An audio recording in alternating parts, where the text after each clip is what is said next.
അധ്യായം 11.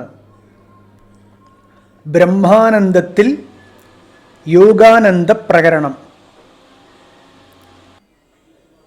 ജീവിതത്തിൻ്റെ എല്ലാ മണ്ഡലങ്ങളിലും എല്ലാവരും ആനന്ദം അന്വേഷിക്കുന്നവരാണ്.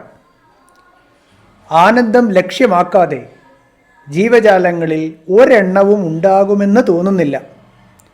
അപ്പോൾ ജീവിതം ആരിൽ എവിടെയായാലും ആനന്ദ അന്വേഷണമാണെന്ന് സിദ്ധിക്കുന്നു.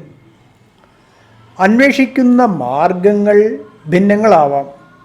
ഓരോരുത്തരും അനുഭവിക്കുന്ന ആനന്ദത്തിൻ്റെ അളവും ഭേദപ്പെട്ടിരുന്നുവെന്നു വരാം.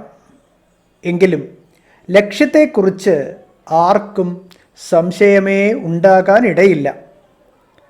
ലക്ഷ്യം ആനന്ദമാണെങ്കിൽ നിത്യമായ അതിൻ്റെ പൂർണ്ണതയെയാണ് എല്ലാവരും അന്വേഷിക്കുന്നതെന്നും തീർച്ച. ആനന്ദ അന്വേഷണത്തിലെ വിവിധ മാർഗങ്ങളും അനുഭൂതിയിലെ ഉത്തമ അധമ ഭാവങ്ങളും വിശകലനം ചെയ്തുകൊണ്ട് നിത്യവും പൂർണ്ണവുമായ ആനന്ദം എവിടെ കിട്ടും എന്ന് വ്യക്തമായി വെളിപ്പെടുത്തുവാൻ വേണ്ടിയാണ് ആചാര്യൻ ഗ്രന്ഥത്തിലെ ഇനിയുള്ള 5 പ്രകരണങ്ങളും വിനിയോഗിച്ചിരിക്കുന്നത്. ഏതു മണ്ഡലത്തിൽ എവിടെ ആര് എങ്ങനെ അനുഭവിക്കുന്ന ആനന്ദവും ബ്രഹ്മാനന്ദത്തിൻ്റെ അംശം തന്നെ ആയിരിക്കും. അനുഭവിക്കാൻ സ്വീകരിക്കുന്ന മാർഗത്തിൻ്റെയും ഉപാധിയുടെയും ഭേദങ്ങളാണ് പൂർണ്ണമായ ബ്രഹ്മാനന്ദത്തെ പല അളവുകളിൽ അംശീകരിച്ച് കാണിക്കുന്നത്. ഇനിയുള്ള 5 പ്രകരണങ്ങളിലെയും ചർച്ച ഇക്കാര്യം സംശയലേശം കൂടാതെ തെളിയിക്കും. 11ാമത്തെ പ്രകരണത്തിൽ ആത്മയോഗ പരിശീലനം കൊണ്ട് നേടാവുന്ന ആനന്ദത്തിൻ്റെ സ്വരൂപമാണ് ചർച്ച ചെയ്യുന്നത്. ബ്രഹ്മാനന്ദ സ്വരൂപം. ആദ്യമായി ബ്രഹ്മാനന്ദം എന്താണെന്ന് പറയാം. അത് പൂർണ്ണമായി ഗ്രഹിക്കാൻ കഴിഞ്ഞാൽ ഇഹത്തിലും പരത്തിലുമുള്ള എല്ലാ അനർത്ഥങ്ങളും മാറി ആനന്ദം കൈവരുന്നതാണ്.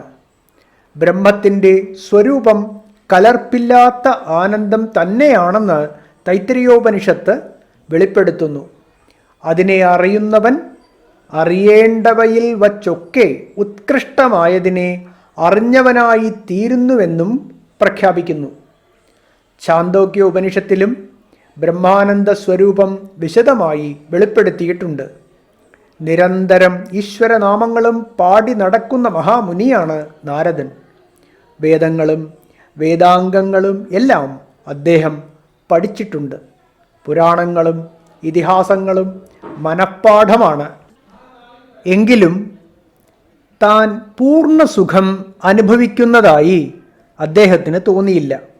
മനസ്സിന് എന്തോ വ്യക്തമല്ലാത്ത ഒരസ്വാസ്ഥ്യവും അസംതൃപ്തിയും. ഒരു ദിവസം അദ്ദേഹം തപോനിധിയായ സനത്കുമാരനെ സമീപിച്ച് ഇങ്ങനെ പറഞ്ഞു: ഭഗവൻ, ഞാൻ വേദങ്ങളും പുരാണങ്ങളും എല്ലാം പഠിച്ചിട്ടുണ്ട്. എങ്കിലും എൻ്റെ മനസ്സിന് പൂർണ്ണമായും ദുഃഖനിവൃത്തി നേടാൻ കഴിയുന്നില്ല. ഭഗവാനെ പോലുള്ളവർ പറഞ്ഞു കേട്ടിട്ടുണ്ട്, ആത്മജ്ഞാനി ശോകത്തെ പൂർണ്ണമായും കടക്കുന്നുവെന്ന്. ഇപ്പോഴും എൻ്റെ മനസ്സിനെ ശോകം അല്പമായി ഗ്രസിക്കുന്നത് കൊണ്ട് ഞാൻ വെറും മന്ത്രമേ അറിയുന്നുള്ളൂ, ആത്മാവിനെ അറിയുന്നില്ല എന്നു തന്നെ കരുതേണ്ടിയിരിക്കുന്നു. ഭഗവൻ, എന്നെ ശോകസാഗരത്തിൻ്റെ മറുകര എത്തിക്കണം. കരുണാനിധിയായ സനത്കുമാരൻ നാരദനോട് ഇങ്ങനെ പറഞ്ഞു: നാരദരെ, നിങ്ങൾ ഇപ്പോൾ അറിയുന്നതൊക്കെ വെറും ശബ്ദം മാത്രം. വേദങ്ങളുമെല്ലാം വെറും ശബ്ദങ്ങൾ മാത്രം. ശബ്ദത്തിനുപരി വളർന്നു വളർന്നു പോകുന്ന പലതും വെളിപ്പെടുത്തിയിട്ട് ഒടുവിൽ സനത്കുമാരൻ ബ്രഹ്മസ്വരൂപം ഇങ്ങനെ വെളിവാക്കി: ഭൂമാവ്, അതായത് പൂർണ്ണവും മഹത്വമായിട്ടുള്ളതു മാത്രമാണ് സുഖം. അല്പമായിട്ടുള്ളത് സുഖമല്ല. മഹത്താണ് സുഖം. അതുകൊണ്ട് മഹത്തിനെ അന്വേഷിക്കൂ. നാരദൻ വീണ്ടും അഭ്യർത്ഥിച്ചു. ഭഗവൻ മഹത്ത് എന്താണെന്ന് വെളിപ്പെടുത്തി തരണം. സനത്കുമാരൻ തുടർന്നു. യാതൊന്നിൽ മറ്റൊന്നിനെ കാണുന്നില്ലയോ, മറ്റൊന്നിനെ കേൾക്കുന്നില്ലയോ, മറ്റൊന്നിനെ അറിയുന്നില്ലയോ, അതാണ് പൂർണ്ണം. യാതൊന്നിൽ മറ്റൊന്നിനെ കാണുന്നുവോ, മറ്റൊന്നിനെ കേൾക്കുന്നുവോ, മറ്റൊന്നിനെ അറിയുന്നുവോ, അത് അല്പം. പൂർണ്ണം അമൃതമാണ്, അതായത് മരണമില്ലാത്തതാണ്. അല്പം മർത്യവും, അതായത് മരണമുള്ളതും. ഈ പൂർണ്ണം ഏതിൽ സ്ഥിതി ചെയ്യുന്നു എന്ന് നാരദൻ വീണ്ടും ചോദിച്ചു. അത് അതിൻ്റെ മഹിമയിൽ തന്നെ സ്ഥിതി ചെയ്യുന്നു. ഇതായിരുന്നു അതിനുള്ള മറുപടി. ആനന്ദമാണ് ബ്രഹ്മമെന്ന് പ്രഖ്യാപിച്ച തൈത്തിരീയോപനിഷത്തു തന്നെ ബ്രഹ്മത്തെ സർവസാരഭൂതമായ രസമായും ചിത്രീകരിക്കുന്നു. ആ രസം അറിയപ്പെട്ടാലല്ലാതെ ആനന്ദം പൂർണ്ണമാകുന്നില്ല. രസോ വൈസഹ. പൂർണ്ണാനന്ദ പ്രാപ്തിക്ക് മറ്റൊരു മാർഗവുമില്ല. തൈത്തിരീയോപനിഷത്തു തന്നെ വീണ്ടും പ്രസ്താവിക്കുന്നു. അതിൽ മാറാതെ നിലയുറപ്പിക്കുന്നവൻ അഭയം നേടുന്നു. അതിനുള്ളിലിരുന്നു കൊണ്ട് ഭേദഭാവം വരിക്കുന്നവനെ സദാ ഭയം പിന്തുടരുന്നു. രണ്ടിൻ്റെ തോന്നലുണ്ടായാൽ അതോടെ ഭയവും ആവിർഭവിക്കുന്നു എന്നാണ് ബൃഹദാരണ്യക ഉപനിഷത്തിൽ യാജ്ഞവൽക്യൻ ജനകനെ ഉപദേശിക്കുന്നത്. ബ്രഹ്മത്തെ അറിഞ്ഞാലോ അറിഞ്ഞയാളും അതായിത്തീർന്ന് രണ്ടെന്ന ഭാവം അകലുകയും ചെയ്യുന്നു. ബ്രഹ്മാനുഭൂതിയില്ലാതെ ദ്വൈതമണ്ഡലത്തിൽ വർത്തിക്കുന്നവരായതുകൊണ്ടാണ് ദേവന്മാർ പോലും ഭയന്ന് കഴിയുന്നവരാണെന്ന് ഉപനിഷത്തുക്കൾ പ്രഖ്യാപിക്കുന്നത്. അതിനെ ഭയന്ന് വായു ചലിക്കുന്നു, സൂര്യൻ തപിക്കുന്നു, ചന്ദ്രൻ പ്രകാശിക്കുന്നു, ഇന്ദ്രൻ ഭരിക്കുന്നു, യമൻ ഓടി നടക്കുന്നു എന്നൊക്കെയല്ലേ ഉപനിഷത്ത് യുക്തികൾ.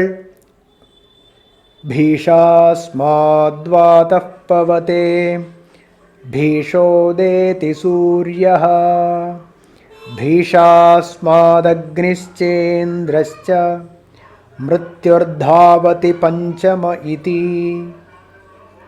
വായു യമാദി ദേവന്മാർ സ്വയം ജന്മഭേദങ്ങളിൽ അഭിമാനിച്ച് ദ്വൈതബുദ്ധി കൈക്കൊണ്ട് ഭയന്ന് സ്വധർമാനുഷ്ഠാനത്തിൽ ഏർപ്പെട്ടിരിക്കുന്നവരാണെന്ന് ചുരുക്കം. ബ്രഹ്മാനന്ദം അറിഞ്ഞയാളിനെ ഭയം സ്പർശിക്കുന്നില്ല. കർമാഗ്നിയുടെ ചൂടാണല്ലോ സകലരെയും തപിപ്പിക്കുന്നത്. ബ്രഹ്മജ്ഞാനിയെ മാത്രം കർമാഗ്നിക്ക് തപിപ്പിക്കാൻ കഴിയുന്നില്ല. സകല പുണ്യപാപ ചിന്തകളും അവിടെ അവസാനിക്കുന്നു. ബ്രഹ്മജ്ഞാനി ഞാൻ വേണ്ടതാണോ ചെയ്തത്, വേണ്ടാത്തതാണോ ചെയ്തത്, പാപമാണോ ചെയ്തത്, പുണ്യമാണോ ചെയ്തത് എന്നൊക്കെ ചിന്തിച്ച് ഒരിക്കലും ക്ലേശിക്കുന്നില്ല. സാക്ഷാത്കാരം നേടിയ വ്യക്തി പുണ്യപാപ കർമ്മങ്ങളെ വെടിഞ്ഞ് സദാ ആത്മനിഷ്ഠനായി കഴിയുന്നു. വസ്തുസത്തയില്ലാത്ത ദ്വൈതത്തിൽ പുണ്യാപുണ്യ ചിന്തയ്ക്ക് പ്രസക്തി എവിടെ? ഒരു പക്ഷേ വല്ല കർമ്മങ്ങളും അനുഷ്ഠിച്ചാൽ തന്നെ ഇക്കണ്ടതെല്ലാം ബ്രഹ്മമാണ്, ഈ ജഗത്ത് ആത്മസ്വരൂപമാണ് എന്നിത്യാദി രൂപത്തിൽ ആ കർമ്മങ്ങളെയും ആത്മസ്വരൂപമായി മാത്രമേ കാണുന്നുള്ളൂ. ഭോഗം കൊണ്ട് ക്ഷയിപ്പിക്കേണ്ടവയല്ലേ കർമ്മങ്ങൾ? അതുകൊണ്ട് അവ അനുഭവിക്കാതെ പറ്റുമോ? ഈ ചോദ്യം ഒരു ലൗകികനെ സംബന്ധിച്ചിടത്തോളം ശരിയാണ്. അയാൾക്ക് തൻ്റെ കർമ്മങ്ങളെല്ലാം ഭുജിച്ചു തന്നെ ക്ഷയിപ്പിക്കേണ്ടിയിരിക്കുന്നു. ജ്ഞാനിക്ക് ഈ കർമ്മ നിയമം ബാധകമല്ല. ഉപനിഷത്തിൻ്റെ ഉദ്ഘോഷണം ഓർമ്മയില്ലേ? ഹൃദയഗ്രന്ഥി ഭേദിക്കപ്പെടുന്നു, സർവ സംശയങ്ങളും ഛേദിക്കപ്പെടുന്നു. ആ സത്യസ്വരൂപം ദർശിച്ചാൽ അവൻ്റെ കർമ്മങ്ങളെല്ലാം അതോടെ ക്ഷയിക്കുന്നു. പ്രാരബ്ധ കർമ്മങ്ങൾ പോലും ശരീരത്തിനെ ബാധകമാകൂ. ഉണ്ടായിക്കഴിഞ്ഞ തത്വജ്ഞാനത്തെയോ ആത്മാനുഭവത്തെയോ തടയാൻ അതിനു പോലും ശക്തിയില്ലെന്ന് മുൻപ് വിവരിച്ചിട്ടുണ്ടല്ലോ. ആത്മസ്വരൂപത്തെക്കുറിച്ചുള്ള അജ്ഞാനം ഒന്നു മാത്രമാണ് കർമ്മബന്ധങ്ങളെ ഉണ്ടാക്കുന്നത്. സൂര്യൻ ഉദിച്ചാൽ പിന്നെ ഇരുട്ടു നിൽക്കാത്തതുപോലെ ആത്മപ്രകാശം മറമാറി തെളിഞ്ഞാൽ പിന്നെ കർമ്മബന്ധങ്ങൾക്കൊന്നും പ്രസക്തിയില്ല. അജ്ഞാന തമസ്സിനപ്പുറം ആദിത്യനെ പോലെ സദാ തിളങ്ങി നിൽക്കുന്നവനാണ് ആ ദേവൻ. ആ ദേവനെ കണ്ടെത്തിയാലല്ലാതെ മരണത്തെ കടക്കാൻ പറ്റുകയില്ല എന്നല്ലേ ശ്വേതാശ്വതോരോ ഉപനിഷത്തിൻ്റെ പ്രഖ്യാപനവും. ആ ദേവനെ അറിയുന്നതോടെ കർമ്മപാശങ്ങൾ അറുന്നു, ക്ലേശങ്ങൾ ക്ഷയിക്കുന്നു. അപരോക്ഷജ്ഞാനം ദൃഢമായാൽ പുണ്യപാപങ്ങളില്ലെന്ന് കഠോപനിഷത്തും പ്രഖ്യാപിക്കുന്നു.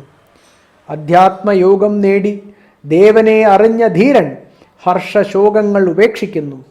ചെയ്തതോ ചെയ്യാനുള്ളതോ ആയ പുണ്യപാപങ്ങളൊന്നും അദ്ദേഹത്തെ ബാധിക്കുന്നില്ലെന്ന് ബൃഹദാരണ്യക ഉപനിഷത്തും വിവരിക്കുന്നു.